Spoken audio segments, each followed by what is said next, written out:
طوطے کو جب بھی پوچھو طوطے بولو میاں کون آئی؟ بلی آئی، بلی آئی، خوب بول رہا۔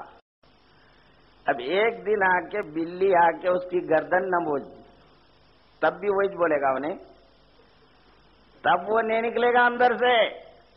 بلی آئی بلی آئی نہیں بول سکے گا، کی بولے گا جب، کیونکہ اندر کی وہ ہے۔ یہ رٹے سے جملہ بھول جاتے مصیبت میں۔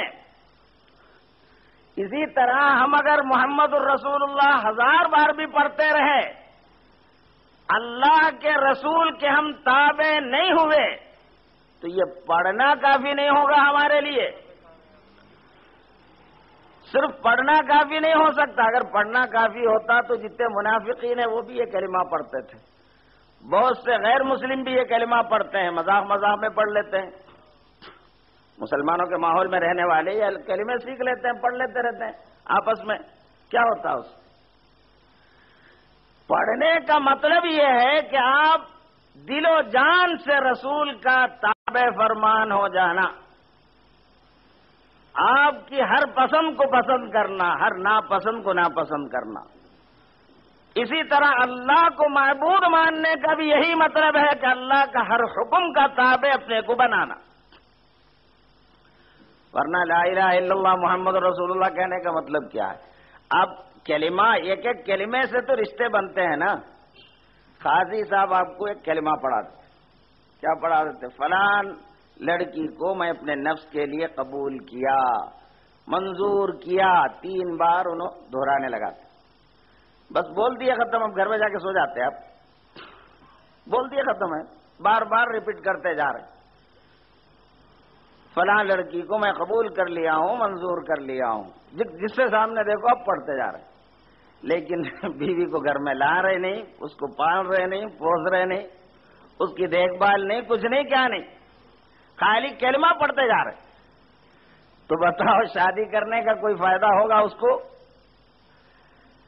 تو خالی کلمہ زبان سے رٹنے کی چیز نہیں، ایک کلمہ پڑھنے کے بعد اس کلمے کے تقاضے کو پورا کرنا پڑتا ہے۔ قاضی سے وہ کلمہ پڑھے، ایک لڑکی کی زندگی کی آپ ذمہ دار ہو گئے۔ جو آپ کھاتے ہیں وہ اسے کھلانا، جو خود پہنتے ہیں ویسا اسے پہنانا، جیسا خود رہتے ہیں ویسا اسے رکھنا، یہ ساری ذمہ داری نبھاتے ہیں، عمر بھر جھیلتے ہیں۔ ایک بار پڑھیں خالی قاضی کے سامنے، اور کلمہ کتنے بار پڑھتے روزانہ؟ لا الہ الا اللہ محمد رسول اللہ کا کلمہ کتنے مرتبہ آپ ریپیٹ کرتے ہیں، مگر زندگی میں کوئی فرق نہیں۔ تو دوستو، عظمت رسول کا جلسہ کرنا یا عظمت رسول کا نعرہ لگانا، یہ نعروں سے اگر جلسوں سے اگر کامیابی ملتی تو صحابہ بھی ایسے ہی نعرے مارتے بیٹھ جاتے تھے، خالی ہمارے تمہارے جیسے۔ صحابہ زندگی میں عملی قدم اٹھائے، زندگیوں کو بدل دیے منٹوں میں۔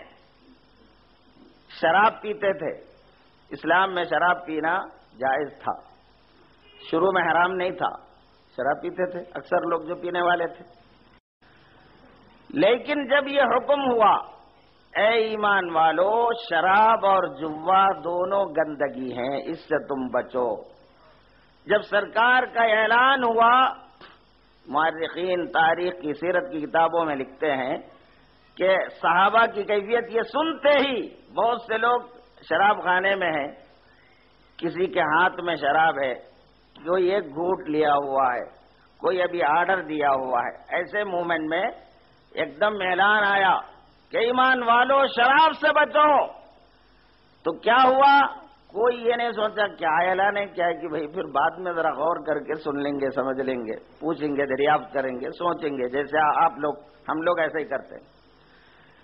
ابھی تو وقت ہے نا، ابھی بہت دن ہے، ابھی زندگی کیا ہے تمہاری، ہاں ابھی تو کھیلنے کودنے کے دن ہیں، اللہ اللہ کرنا بعد میں، مرنے سے پہلے، بڈھے ہونے کے بعد، ایسا سوچ کے ہم جو ٹالتے ہیں۔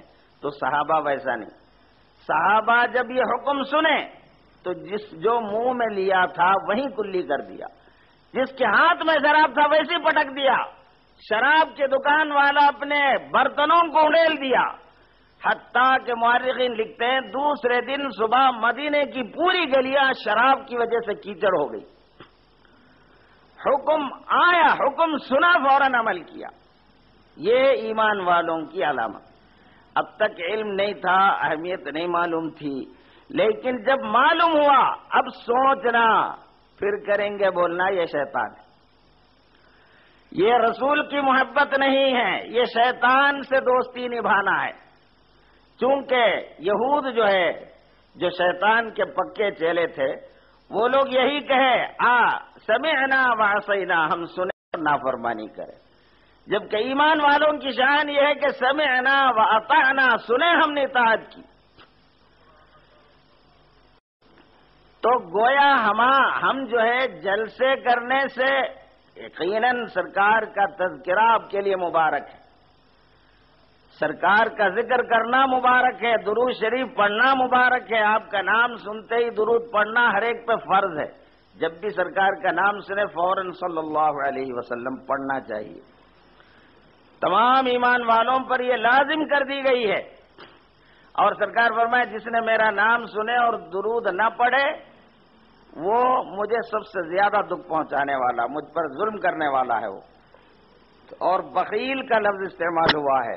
اور پھر ایک حدیث کے لحاظ سے جبریل علیہ السلام نے اس کے لیے جہنم کی بددعا دی ہے، سرکار کا نام سن کے درود نہیں پڑھنے والے. تو جب بھی سرکار کا نام سنیں، اگر آپ نماز میں نہیں ہیں، نماز کے سوا ہیں، باہر ہیں، تو فوراً آپ زبان سے صلی اللہ علیہ وسلم پڑھنا چاہیے. یہ آداب ہیں سرکار کے نام سننے کے. تو نام سننے کے آداب تو ہم کو کرنا پڑتا ہے. تو آپ کے ارشادات کے آداب کیا ہیں؟ سنے اور اس کو قبول کر لیے. اب سوچنا سمجھنا کچھ نہیں. رسول کو یہی پسند ہے، بس مجھے بھی یہی پسند. اور رسول کی پسند اگر آپ کی پسند بن گئے تو آپ اللہ کے محبوب ہو جاتے ہیں. اللہ کو چاہنے والے نہیں، اللہ آپ کو چاہنے والا بن جاتا ہے. یہ بھی قرآن ہے، یحببکم اللہ، اللہ تم سے محبت کرے گا. تو کیونکہ اللہ کے حبیب اللہ کو پیارا ہے. اور جو اللہ کے حبیب سے پیار کرے، اللہ کے حبیب سے محبت رکھے، وہ بھی اللہ کو محبوب ہے. دوست کا دوست دوست ہوتا ہے، دوست کا دشمن دشمن، یہ اصول ہے. تو اللہ کے دوست اللہ کے حبیب محمد صلی اللہ علیہ وسلم، اور جو اللہ کے حبیب کے پسند کو اپنا لیا، رسول سے محبت کرنا گویا رسول کے پورے پسند کو قبول کرنا ہے. تو جب رسول کی ذات آپ کو محبوب ہے، آپ کی بات محبوب ہے، آپ کی پسند محبوب ہے، تو آپ اللہ کے محبوب. اور اگر آپ صرف دعویٰ کریں میں رسول کی عظمت کرتا ہوں، رسول مجھے پسند ہے، مگر رسول کی کوئی بات مجھے پسند نہیں ہے اگر ایسا ہوا تو سرکار فرماتے ہیں لا یؤمن احدکم حتی یکون ہواہ تبعا لما جئت بہ. تم میں سے اس وقت تک کوئی بھی مومن نہیں ہو سکتا جب تک کہ اس کی خواہش، جو احکام میں لایا ہوں اس کے تابع جب تک اس کی خواہش نہ ہو جائے. تمہاری خواہشات رسول کے احکام کے تابع ہونا چاہیے. اگر ایسا نہیں ہوا تو تم مومن نہیں فرماتے ہیں سرکار. رسول کے حکم کے آگے اپنی کوئی خواہش کو چلنے نہیں دینا. رسول کا حکم ہماری خواہشوں سے بڑھ کر، بلکہ ہماری جان سے بڑھ کر ہونا. تب آپ اللہ کی رحمت میں آئیں گے، اللہ کی محبتوں میں آئیں گے.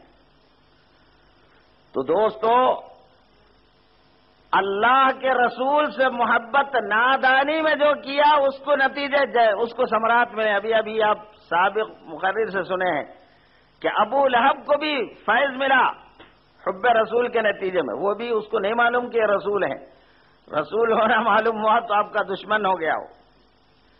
لیکن بچپن میں چونکہ آپ سے محبت کرنے، آپ کی ولادت کی خوشی میں ایک لونڈی کو آزاد کیا تو اللہ اس کا بھی پھل دیتا ہے.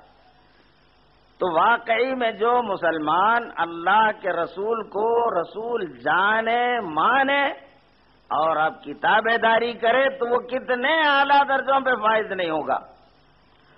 آپ دیکھیے حضرت سرکار دو جہاں صلی اللہ علیہ وسلم ابھی چھوٹے ہیں، ابھی نبی ہونے کا اعلان نہیں کرے،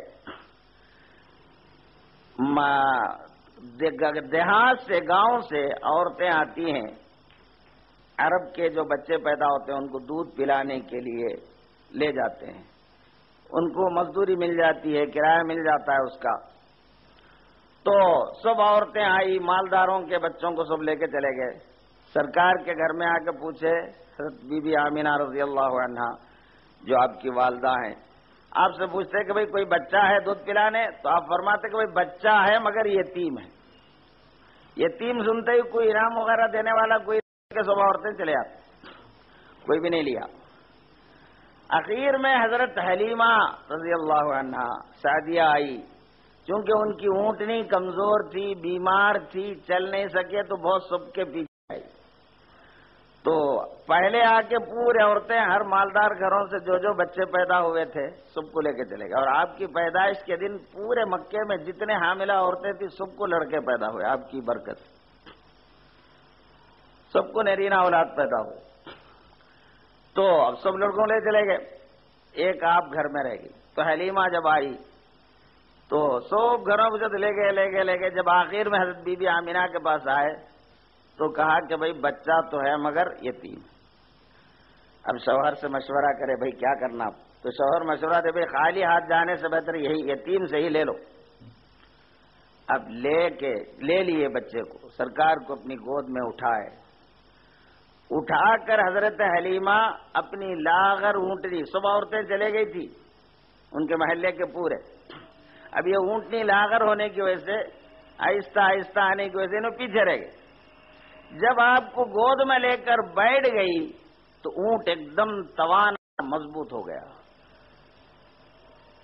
ابھی آپ بچے ہیں، گود میں اٹھائے تو حضرت حلیمہ کی جسم میں صحت واپس آ گئی، آپ توانا ہو گئی، بلکہ آپ کی اونٹنی توانا بن گئی۔ تو اونٹ وہ تیز رفتاری سے بھاگنے لگا کہ آگے نکلے ہوئے عورتیں سب پیچھے رہ گئے۔ وہ لوگ جو آگے تھے، اب یہ اونٹنی ایسے تیز رفتاری سے دوڑنے لگی کہ ان سے بھی آگے بڑھنے لگی۔ آپ جو ہے آئے تھے سب سے پیچھے، سرکار کو لینے کی برکت سے سب سے آگے بڑھ گئی۔ تو ابھی آپ بچے ہیں، رسول ہونے کا نہ اعلان ہوا ہے نہ حضرت بی بی حلیمہ جانتی ہیں، مگر جو ہی آپ کو اپنے گود میں لیتی ہیں، جو سب سے پیچھے تھی وہ سب سے آگے ہو گئی۔ تو جو آپ کے رسول ہونے کو جان کر آپ کی تعظیم کے ساتھ جو آپ کو اپنی زندگی میں قبول کرے، بھلا وہ سب سے پیچھے کیسے رہ سکتا ہے؟ لیکن آج مسلمانوں کی زندگی کیا ہے؟ سب آگے ہے، مسلمان پیچھے ہے، ہر جگہ ذلیل ہو رہے ہیں، رسوا ہو رہے ہیں۔ کیوں؟ ہم رسول کو مانتے ہوئے رسول کی توہین کر رہے ہیں، رسول کی سنتوں کو پامال کر رہے ہیں، اپنے گھروں میں، اپنے معاشرے میں، زندگی میں جتنے عادات و رسوم غیر قوم کے ہیں ہم اپنا لیے ہیں۔ اب دیکھو جہیز مانگنا یہ اسلام میں کہاں ہے؟ مانگنے کا اگر کوئی لڑکی کا باپ اپنی خوشی سے استطاعت سے اگر کچھ دیتا ہے تو اس کی مرضی لے سکتے ہیں، لیکن تم یہ ہونا، وہ ہونا، فریج ہونا، گاڑی ہونا بول کے تم کو مانگنے کا تمہارے باپ کی جائیداد ہے، اس کے پاس تمہارا کیا حق ہے؟ آخر کیوں مانگ کے لینے، زبردستی ظلم سے لینے کا کہاں اجازت دیتا ہے اسلام؟ مال حرام کے لیے اس لڑکی کو ستاتے ہو، تنگ کرتے ہو، کئی لڑکیاں زندہ جل جاتی ہیں، اور یہ برے رسم کی وجہ سے مسلمان کتنے ہی لڑکیاں بے بیاہی گھروں میں بیٹھی ہوئی ہیں، گناہیں پھیل رہی ہیں، سرکار کے سنتوں کے دعویٰ کرتے ہیں اور اپنے بچے کی شادی میں 1,00,000 2,00,000 مانگتے، شرم نہیں آتی تم کو؟ امت محمدی ہونے کا دعویٰ اور رسول کے سنتوں کے اکثر خلاف ورزی کو اپنی شان سمجھتے ہو۔ کہاں اللہ کا عذاب تو ابھی بہت کم آیا ہے، ابھی تو کچھ آیا نہیں ہے، عذاب تو آنا ہے ابھی بہت کچھ۔ مسلمانوں کے طرز زندگی یہ ہے کہ ابھی پورے کے پورے زمین میں دھسا دیے جائے، لیکن یہ رسول اللہ کی برکت ہے کہ ویسا عذاب نہیں آتا اس امت پر۔ تو دوستو، اگر ہم کو رسول کی عظمت ہے اب ہم اپنے گھروں میں جا کے دیکھتے ہیں، مسلمانوں کے گھر میں آئے تو ایسا معلوم ہوتا کہ کسی فلم ایکٹر کے گھر میں آ گیا،